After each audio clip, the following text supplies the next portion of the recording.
xả vô.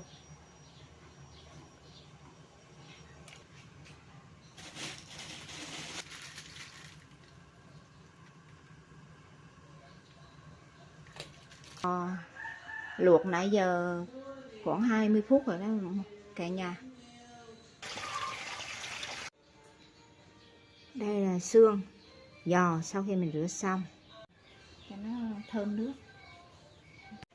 Bây giờ mình bỏ gừng với hành tím rồi quế vô. Hết hô hộp.